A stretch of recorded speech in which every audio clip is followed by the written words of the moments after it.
बिस्मिल्लाहिर्रहमानिर्रहीम। अस्सलाम वालेकुम तमाम मेरे दोस्त ते वीर, की हाल चाल है? ठीक ठाक। मैं डॉक्टर शोएब तो अज की वीडियो में लेके आया जानवरों के पैदा होने वाली बीमारी मिल्क फीवर के बारे। मिल्क फीवर जिमें इस सूतक का बुखार भी कहने तो दुध का बुखार भी कहने। अच्छी वीडियोस के लिए हमारे चैनल किसान दोस्त 311 को सब्सक्राइब करें और दोस्तों के साथ शेयर करना मत भूलिए। शुक्रिया। मिल्क फीवर के जानवर जोड़ा है जो बच्चा पैदा होने वाला होंगे या 1 ਤੋਂ 2 हफ्ते के बाद पैदा होने की बीमारी या पहले हो जाती है। दो तरीके है। ये बीमारी पैदा होने की मेन जी वजह वह कैल्शियम की कमी। दुध में जानवर के कैल्शियम की कमी होती है। कैल्शियम की कमी की वजह तो जानवर जोड़े ज़्यादा दुध देने वाले उन्होंने बीमारी पैदा होती है तो जानवर बैठ जाते हैं तो जानवर को खड़ा नहीं होया जाता। बेहोशी की हालत जी ना वो जानवर की हो जाती है। ये गावां तो मझां जड़ियाँ ज़्यादा मकदार में दुध दिंदियां ने क्योंकि दुध में कैल्शियम होंदा तो जानवर के कमी हो जाती है ज़्यादा दुध देने की वजह तो, जिसकी वजह तो जानवर जोड़ा बैठ जाता तो जानवर को चलिया नहीं जाता, बेहोशी की हालत तारी हो जाती है। ये जड़ियाँ अलामात ने वो सबसे पहली तो यह है कि जानवर जोड़ा साडा उहदा दर्जा हरारत जोड़ा ना घट हो जाता, मतलब नॉर्मल 101 102 नॉर्मल दर्जा हरारत गां तो मई का। पर जदों ये बीमारी होंदी जानवर नूं उहदे विच जानवर का दर्जा हरारत 90 98 97 नीचे आ जाता, मतलब दर्जा हरारत जानवर का जोड़ा। उहदे विच दूसरी लामत जानवर अपनी खुराक जी घटा दिंदा, खाना पीना छड्ड दिंदा। उस तो इलावा जानवर जोड़ा हल्की जी कब्ज़ की लामत शो करता कि जानवर थोड़ा जोर लगा के गुब्बर करता। उस तो इलावा जानवर जबान बाहर कढ़ के साह लेंदा, जिसकी वजह तो जानवर जोड़ा तंगी महसूस करता। और अगर शदीद हालत हो जाए तो जानवर जोड़ा बैठ जाता, चलिया फिर नहीं जाता तो जानवर जोड़ा अपना सिर है उन्होंने अपने मतलब सीने ते बैक साइड ते रख के ते लेट जाता, सिर सीधा नहीं होंदा। ये ने इहदियां अलामात। इस तो इलावा इनू हल्का जिहा फारा भी हो जाता जानवर नूं इस बीमारी दे विच। ये साड़ियां अलामात सी। इस तो बाद देसी इलाज दसांगे जिहड़े बहुत इंपोर्टेंट ने। वो अज असीं देसी इलाज अपने भाइयों के नाल शेयर करांगे।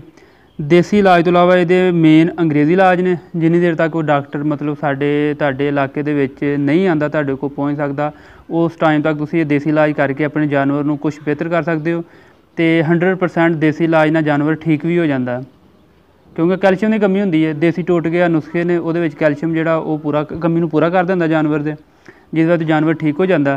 तो देसी नुस्खा नंबर जिहड़ा पहला है वो लैना असीं 2 किलो दुध। 2 किलो दुध लै लिया, आधा किलो चीनी लै ली, आधा किलो गुलकंद लै लैनी है। तो असीं लैना स्टाक पाउडर जिहड़ा असीं दुध की पैदावार लई इस्तेमाल करीदा जानवरों दे विच, वो 1 पाव लैना। इन्हां चीज़ों नूं मिक्स करके रोज़ाना एक खुराक सुबह शाम असीं जानवर नूं देनी है। ये नाल जानवर की कैल्शियम की जी कमी है वो पूरी हो जाएगी। उस तो इलावा नुस्खा नंबर 2 है वो असीं सुंड लैनी 50 ग्राम, इलायची लै ली 50 ग्राम, जवैन जी 25 ग्राम लै ली, नमक सफ़ेद नमक स्याह ये लैना असीं 25 ग्राम, तो स्याह मिर्च जी होंदी है साबत उन्होंने असीं लैके 25 ग्राम, तो आधा किलो दुध दे विच इन्हां चीज़ों नूं सारिਆਂ नूं मिक्स करके तो असीं जानवर नूं पिला देना। यह नुस्खा नंबर 2। तो अगर साडा जानवर जिहड़ा वो शदीद हालत दे विच जानवर बिल्कुल चल फिर नहीं रहा, अपना सिर जिहड़ा पिछे नूं करके लेट गया है, टैंपरेचर काफ़ी लो हो गया, उहदे विच असीं की करीदा कि जानवर के एक थां दे विच हवा जिहड़ी पंप कर देदी है। पंप एक लैंदे आ, साडी फील्ड च यूज हुंदा एक पंप। उस पंप दे नाल असीं उस जानवर के थां दे विच जिहड़ी हवा इंटर कर दिंदे आ। वो इंटर करन तो पहले सानूं मेन ख्याल रखना चाहिए कि वो पंप करन तो पहलों असी जानवर का जिहड़ा थान है वो खराब ना होए, इसलिए असी उन्होंने नीम गर्म पानी दे विच 5 ਤੋਂ 10 मिनट जिहड़ा उन्होंने गर्म करिए, नीम गर्म पानी दे विच रख दईए ताकि वो अगर जरासीम वगैरह है ने उहदे नाल ते वो खत्म हो जाए, तो फिर असी पंप करके हवा थान दे अंदर जिहड़ी ना मुंतकिल करिए। ये साडे अज दे देसी नुस्खे सी। मेन 2 नुस्खे ने, तीसरा शदीद हालत दे विच इस्तेमाल हुंदा। इस तो इलावा साडी फील्ड दे विच जिहड़े अंग्रेजी ट्रीटमेंट इलाज ने उहदे विच सब तो पहले फास्फोरस प्लस है। फास्फोरस प्लस एक बोतल है, वो असी अद्धी सुबह पिलानी है, अद्धी शाम नूं पिलानी है। डाइजस्टर बड़ा अच्छा है मैदे लई, वो असी पिला सकने हैं। उस तो इलावा साडे जिहड़े ने अंग्रेजी जो ਨੁਸਖੇ ਨੇ ਜਿਹੜੇ ਅਸੀਂ ਪਹਿਲੇ ਤਾਂ ਅਸੀਂ ਪਲਾਨ ਵਾਲੇ ਦੱਸੇ ਆ, ਇਸ ਤੋਂ ਬਾਅਦ ਅਸੀਂ ਤੁਹਾਨੂੰ ਦੱਸਾਂਗੇ ਜਿਹੜੇ ਮਤਲਬ ਇੰਟਰਾਮਸਕੂਲਰ ਡ੍ਰਿਪ ਲਗਾਉਂਦੇ ਆ। ਇਹਦੇ ਵਿੱਚ ਮਲਫੋਨ ਸੀ 450 ml ਦੀ ਮਿਲਦੀ ਹੈ, ਉਹ ਅਸੀਂ ਇੰਟਰਾਵੇਨਸ ਲਗਾਈ ਦੀ ਹੈ। ਮਲਫੋਨ ਸੀ ਉਹਦੇ ਵਿੱਚ ਡੈਕਸਾਮੈਥਾਸੋਨ ਜਿਹੜਾ ਇੰਟਰਾਵੇਨਸ ਲਗਾਈ ਦਾ 25 cc। ਉਸ ਤੋਂ ਬਾਅਦ ਏਵਲ 25 ml ਜਿਹੜਾ ਉਹ ਇੰਟਰਾਮਸਕੂਲਰ ਲਗਾਈ ਦਾ, ਤਾਂ ਕਿ ਕੋਈ ਵੀ ਮੈਡੀਸਨ ਜਿਹੜੀ ਉਹ ਰਿਐਕਸ਼ਨ ਨਹੀਂ ਕਰੇ। ਕੁਛ ਮੈਡੀਸਨ ਹੁੰਦੀਆਂ ਨੇ ਜਿਵੇਂ ਕਿ ਇਨਸਾਨਾਂ ਦੇ ਵਿੱਚ ਸਾਡੇ ਯੂਜ਼ ਹੁੰਦੀਆਂ ਨੇ ਕੁਛ ਮੈਡੀਸਨ ਕਿ ਉਹ ਰਿਐਕਸ਼ਨ ਕਰ ਜਾਂਦੀਆਂ ਨੇ, ਅਤੇ ਉਹਦੇ ਲਈ ਫਿਰ ਅਸੀਂ ਕੋਈ ਇੰਜੈਕਸ਼ਨ ਲਗਾਉਂਦੇ ਹਾਂ। ਇੰਝ ਜਾਨਵਰਾਂ ਦੇ ਵਿੱਚ ਵੀ ਕੁਛ ਮੈਡੀਸਨ ਡ੍ਰਿਪਾਂ ਜਿਹੜੀਆਂ ਨੇ ਰਿਐਕਸ਼ਨ ਨਾ ਕਰ ਜਾਏ ਉਹਦੇ ਲਈ ਅਸੀਂ ਏਵਲ ਯੂਜ਼ ਕਰਨੇ ਹਾਂ। ਇਹ ਸੀ ਸਾਡੇ ਅੱਜ ਦੇ ਮਿਲਕ ਫੀਵਰ ਦੀ ਬਿਮਾਰੀ ਦੇ ਬਾਰੇ ਟ੍ਰੀਟਮੈਂਟ। ਅਤੇ ਇਸ ਬਿਮਾਰੀ ਤੋਂ ਬਚਣ ਲਈ ਚੰਦ ਇਹਤਿਆਤਾਂ ਨੇ ਜਿਹੜੀਆਂ ਅਸੀਂ ਤੁਹਾਨੂੰ ਅੱਜ ਦੱਸਾਂਗੇ।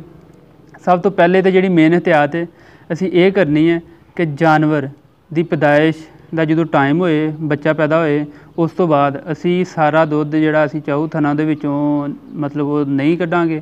ਕੁਛ ਜਿਹੜਾ ਮਿਲਕ ਹੈ ਦੁੱਧ ਹੈ ਉਹ ਅਸੀਂ ਥਣਾਂ ਦੇ ਵਿੱਚ ਹੀ ਰਹਿਣ ਦਾਂਗੇ ਤਾਂ ਕਿ ਕੈਲਸ਼ੀਅਮ ਦੀ ਕਮੀ ਨਾ ਹੋਏ। ਅਤੇ ਇਹ ਸਾਨੂੰ ਕਮ ਅਜ਼ ਕਮ 1 ਮਹੀਨਾ ਮਤਲਬ ਜਾਂ 1 ਹਫ਼ਤਾ ਤਾਂ ਕਮ ਅਜ਼ ਕਮ ਕਰਨਾ ਚਾਹੀਦਾ ਕਿ ਅਸੀਂ ਜਦੋਂ ਵੀ ਦੁੱਧ ਚੋਈਏ ਕਿਸੇ ਵੀ ਜਾਨਵਰ ਦਾ, ਗਾਂ ਹੈ ਜਾਂ ਮੱਝ ਹੈ, ਜਿਹੜੇ ਜ਼ਿਆਦਾ ਦੁੱਧ ਦਿੰਦੇ ਨੇ ਉਹ ਅਸੀਂ ਸਾਰਾ ਨਹੀਂ ਨਿਕਾਲੀਏ, ਸਾਰਾ ਨਹੀਂ ਕੱਢਣਾ ਚਾਹੀਦਾ। ਅਸੀਂ ਥੋੜ੍ਹਾ ਦੁੱਧ ਕੱਢੀਏ ਤਾਂ ਕਿ ਕੁਛ ਥਣ ਦੇ ਵਿੱਚ ਰਹੇ, ਕੈਲਸ਼ੀਅਮ ਦੀ ਕਮੀ ਨਹੀਂ ਹੋਏ, ਜਾਨਵਰ ਨੂੰ ਬਿਮਾਰੀ ਨਹੀਂ ਹੋਏ। ਦੂਸਰਾ ਅਸੀਂ ਕਰਨਾ ਹੈ ਕਿ ਦੁੱਧ ਕੱਢਣ ਤੋਂ ਬਾਅਦ ਜਾਨਵਰ ਨੂੰ ਅੱਛਾ ਅਤੇ ਕੈਲਸ਼ੀਅਮ ਵਾਲਾ ਜਿਹੜਾ ਪਾਊਡਰ ਹੈ, ਚਾਰਾ ਹੈ, ਅਸੀਂ ਉਹ ਦਈਏ ਜਾਨਵਰ ਨੂੰ ਤਾਂ ਕਿ ਕੈਲਸ਼ੀਅਮ ਦੀ ਕਮੀ ਨਾ ਘੱਟ ਨਾ ਹੋਏ, ਪੂਰੀ ਰਹੇ। ਦੂਸਰਾ ਜਦੋਂ ਪੈਦਾਇਸ਼ ਤੋਂ ਪਹਿਲੇ ਆ ਜਾਨਵਰ ਉਦੋਂ ਵੀ ਆਪਣੇ ਬੱਚੇ ਨੂੰ ਜਿਹੜੀ ਖੁਰਾਕ ਮੁਹੱਈਆ ਕਰਦਾ ਉਹਦੇ ਵਿੱਚ ਵੀ ਕੈਲਸ਼ੀਅਮ ਜਿਹੜੀ ਹੈ ਬੱਚੇ ਤੋਂ ਬਹੁਤ ਜ਼ਰੂਰੀ ਹੁੰਦੀ ਹੈ। ਜਾਨਵਰ ਜਿਹੜਾ ਦਿੰਦਾ, ਜਾਨਵਰ ਬੱਚਾ ਪੈਦਾ ਹੋਣ ਤੋਂ ਪਹਿਲੇ ਵੀ ਇਹ ਬਿਮਾਰੀ ਹੋ ਜਾਂਦੀ ਹੈ, ਉਹਦੇ ਵਿੱਚ ਵੀ ਅਸੀਂ ਜ਼ਰੂਰੀ ਖਿਆਲ ਰੱਖਣਾ ਹੈ ਕਿ ਜਾਨਵਰ ਅਸੀਂ ਕੈਲਸ਼ੀਅਮ ਵਾਲਾ ਪਾਊਡਰ ਜਾਂ ਕੋਈ ਐਸੀ ਚੀਜ਼ਾਂ ਦਈਏ ਜਿਹਦੇ ਵਜ੍ਹਾ ਤੋਂ ਜਾਨਵਰ ਦੇ ਜਿਹੜੀ ਇਹ ਕਮੀ ਨਾ ਹੋਏ ਕੈਲਸ਼ੀਅਮ ਦੀ, ਅਤੇ ਜਾਨਵਰ ਤੰਦਰੁਸਤ ਅਤੇ ਤਵਾਨਾ ਰਹੇ। ਇਹਦੇ ਨਾਲ ਹੀ ਸਾਨੂੰ ਇਜਾਜ਼ਤ ਦਿਓ। शुक्रिया, अल्लाह हाफिज़। अच्छी वीडियोस के लिए हमारे चैनल किसान दोस्त 311 को सब्सक्राइब करें और दोस्तों के साथ शेयर करना मत भूलिए। शुक्रिया।